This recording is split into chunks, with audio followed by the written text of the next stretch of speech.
ఇక ఇప్పుడు శంకర్ గురించి నేను చెప్పలేదు కానీ ఈరోజు చెప్పాల్సి వస్తుంది యాక్చువల్లీ శంకర్ గురించి. ఆయన ఎంత ఎఫర్ట్స్ పెట్టారు అంటే ఒక 2 months బ్యాక్ నేను మీరు రాకుండా ఇక్కడికి వచ్చేసరికి బిల్డింగ్స్కి వెళ్తాను, జస్ట్ సిమెంట్ బ్రిక్స్ తో మాత్రమే కనపడేది. ఆ పాటల్లో క్లాసులు చెప్తూ ఉండేవారు. నిజానికి సమ్మర్కి అదే బాగుంటుంది, అది వాస్తవమే.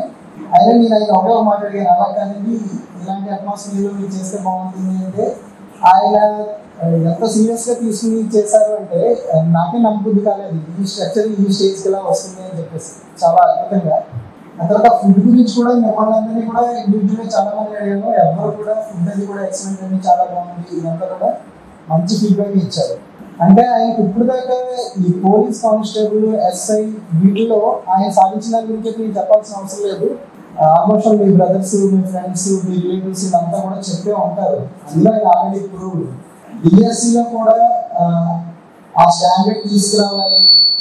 సో ఈ పిల్లలంతా కూడా ఖచ్చితంగా నా దగ్గరికి వచ్చిన వాళ్ళకి సక్సెస్ చూపించాలి అన్న ఉద్దేశంతో ఆయన చాలా వర్కౌట్ అంతా ఆయనే చేశారు. అంటే కరికులం కానించి కానీ క్లాసులు చెప్పడం దగ్గర కానించి అంటే యాక్చువల్గా నేనే వచ్చా ఇంకా అడ్వైజ్ ఇవ్వబోయి ఇది ఇలా చేస్తే బాగుంటుంది ఇలా చేస్తే బాగుంటుందేమో నేను అనేసరికి లేదంటే మేము ప్లాన్ చేసాము అంటే యాక్చువల్గా 3 months ఉంటుంది అనుకున్నాం మన కోర్స్.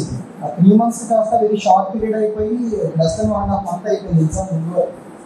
ఆ షెడ్యూల్ ఇవన్నీ మార్చుకోవాల్సి వచ్చింది. నేను వచ్చేటప్పుడు కానీ షెడ్యూల్ అది మార్చేసి ఇదంతా కూడా చేశారు. తర్వాత ఇందులో స్కూల్ అసిస్టెంట్ ఎగ్జామ్స్ తెలియడం ఏంటంటే స్టేట్లో ఎవరు కూడా స్కూల్ అసిస్టెంట్ చెప్పడానికి ఎవరు ముందుకు రావాలి. ఏమవుతుందంటే ప్రతి ఒక్కరు కమర్షియల్గా ఆలోచిస్తారు. 10 మంది పిల్లలు కూర్చోబెట్టి స్టాఫ్ని తీసుకొచ్చి వాళ్ళ మీద ఎక్స్పెండిచర్ చేస్తే 10 మంది మేము వచ్చి వీళ్ళకి ఏమి సరిపోదు. సో అది కూడా ఆలోచించకుండా అయినా ఎంతమంది వస్తే పర్లేదండి ఎవరినైనా రానివ్వండి మనం ఖచ్చితంగా చేద్దాము అంటే ఒక ప్యాషనేట్గా తీసుకుని చేశారు.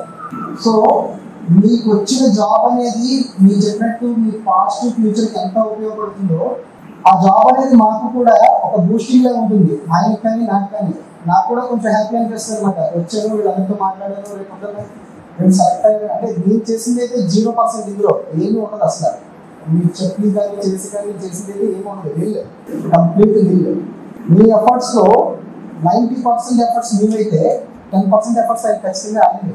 ఎందుకంటే ఈ అట్మాస్ఫియర్ క్రియేట్ చేయడం కానీ ఆ ఫ్యాకల్టీని తీసుకురావడం కానీ ఈ ఫుడ్ కానీ ఇదంతా కూడా ఆయనకి కూడా చెందుతుంది.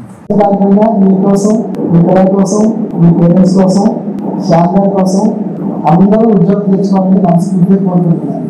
Thank you.